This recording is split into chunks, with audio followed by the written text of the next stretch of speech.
بنو میں آج ایک واقعہ پیش آیا، وہاں پر اسٹریٹ فائرنگ ہوئی ہے، اس کے حوالے سے آپ لوگوں کو بتاؤں گا، جتنی بھی حقائق ہے وہ بھی آپ لوگوں کے ساتھ اس میں شیئر کروں گا۔ ناظرین، آج بنو میں وہاں پر لوگ امن کے لیے نکلے تھے، وہاں پر اپنے لیے آواز اٹھا رہے تھے، اس میں مختلف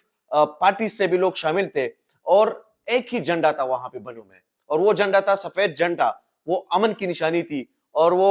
امن کے لیے باہر نکلے تھے۔ اس طرح کے واقعات کو اگر ہم دیکھ لیں تو یہ کئی عرصے سے خیبر پختونخوا کے لوگ جو ہے اس چیز کو فیس کر رہے ہیں۔ وہاں پر بم دھماکے ہوتے ہیں، وہاں پر جو ہے لوگوں کو مسنگ کیا جاتا ہے، یہ واقعات بھی پیش آتے ہیں، اور ساتھ ساتھ میں وہاں پر ٹارگٹ کلنگ کی جاتی ہے۔ اور آج کا واقعہ جو ہے وہ انتہائی افسوسناک ہے، بہت سارے لوگ اس میں شہید بھی ہوئے، بہت سارے لوگ زخمی ہیں، اور اس وقت ایک ایسا ماحول وہاں پہ بن گیا ہے، سارے لوگ رنجیدہ ہے اور اسی غم میں ہے کہ کب تک ہمارے ساتھ یہ سب کچھ چلتا رہے گا۔ آج بنو میں جو یہ واقعہ پیش آیا، اس میں ابھی تک کے اطلاعات کے مطابق وہاں پر کوئی درجن سے زائد لوگ جو ہے، یا 2 درجن سے زائد لوگ جو ہے وہ کوئی شہید ہوئے ہیں، یہ ذرائع کے مطابق ہے، اور اس کے ساتھ ساتھ بہت سارے لوگ جو ہے کوئی 5-6 درجن سے زائد لوگ اس میں زخمی بھی ہیں۔ یہ ساری اطلاعات ہیں وہاں پر بنو سے، اور اس کے ساتھ ساتھ بہت سارے لوگ اس پہ بہت زیادہ الزامات بھی لگائے جا رہے ہیں، بہت سارے لوگوں پر تنقید بھی کیا جا رہا ہے، لیکن آج کے احتجاج کا ایک ہی مقصد تھا، سارے لوگ یہی آواز اٹھا رہے تھے کہ ہم امن چاہتے ہیں، ہم امن چاہتے ہیں، اور ہم امن چاہتے ہیں کہ ہمیں صرف امن دے، اور اس کے علاوہ ہمارا کوئی مطالبہ نہیں ہے، مطالبہ ایک ہی ہے کہ ہمیں امن دیا جائے۔ وہاں پر یہ سارے لوگ، یہ اسٹیڈیم میں سارے لوگ جو ہے وہ آئے، انہوں نے تقاریر کی، اس میں جماعت اسلامی سے سینیٹر مشتاق احمد خان صاحب بھی تھے، بہت سارے لوگ اور بھی مختلف پارٹیز سے لوگ اس میں شامل تھے، اور وہ سارے جب آئے اور یہ جب ڈسپرس ہو رہے تھے لوگ وہاں پر وہ امن مارچ کے بعد،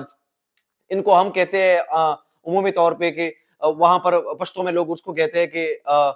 امنی پاسون جو ہوتا ہے، پبلک اپرائزنگ ہوتا ہے، اس میں لوگ آتے ہیں اور اپنے لیے امن کی آواز اٹھاتے ہیں۔ لیکن آج یہ جو سارا سینیریو تھا، یہ بہت زیادہ ڈیفرنٹ تھا، بہت زیادہ تعداد میں، اس سے پہلے ہم نے نہیں دیکھا کہ تاریخ میں پہلے دفعہ اتنے بڑے تعداد میں وہاں پر لوگ نکلے تھے اور اپنے لیے آواز اٹھا رہے تھے۔ سینیٹر مشتاق احمد خان صاحب نے اس پہ ایک سٹیٹمنٹ دیا ہے، وہ وہاں پر اس وقت موجود بھی تھے، پھر اس کے بعد وہ ہاسپٹل بھی چلے گئے، اور اس کے بعد جو جتنی بھی لوگ اس میں شہید ہوئے تھے ان کے گھروں میں بھی چلے گئے۔ انہوں نے سٹیٹمنٹ دیا، انہوں نے کہا اس میں کہ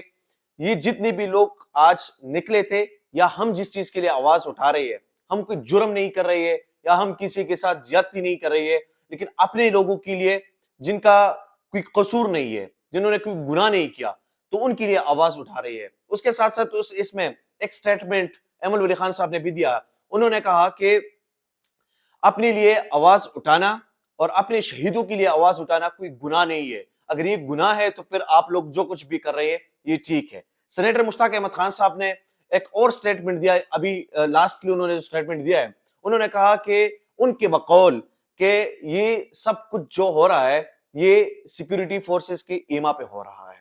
اور ادھر کے جو بنو کے لوگ ہیں وہ بھی یہ الزامات لگا رہے ہیں کہ یہاں پر کچھ جگہ ایسے بنائے گئے ہیں جن میں دہشت گردوں کو پناہ دیا جاتا ہے۔ اس طرح کے الزامات وہ بھی لگا رہے ہیں، باقی لوگ بھی لگا رہے ہیں۔ یہ جو بنو کا واقعہ تھا بہت زیادہ افسوسناک ہے، اور اس وقت پاکستان تحریک انصاف کے کچھ لوگ جو ہے وہ وہاں پر جا بھی رہے ہیں، اور اس کے ساتھ ساتھ کچھ لوگ اور بھی ہیں جو کہہ رہے ہیں کہ ہم کل وہاں پر بنو جائیں گے۔ اور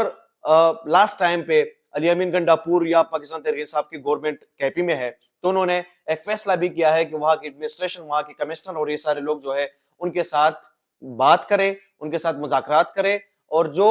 اس میں ہو سکتا ہے ہم سے، وہ لوگوں کو ہم اپنی جو ان کا حق ہے وہ بھی دیں گے، اور ساتھ ساتھ میں ان کو انصاف بھی دیں گے، جو ہم سے ہو سکتا ہے وہ ہم کر لیں گے۔ لیکن اس وقت لوگ ان پر شاید اعتبار بھی نہیں کریں گے، کیونکہ ان کے گھروں میں لوگ جو ہے وہ شہید ہوئے ہیں۔ اس کے علاوہ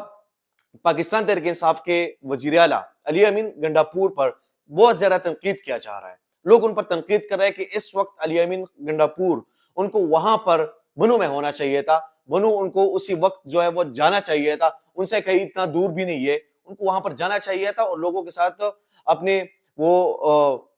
ایک قسم کی سیمپتی جو ہے وہ کم از کم دکھا لیتے، وہ لوگ بھی خوش ہو جاتے، وہاں پر لوگوں میں جو غم و غصہ تھا وہ شاید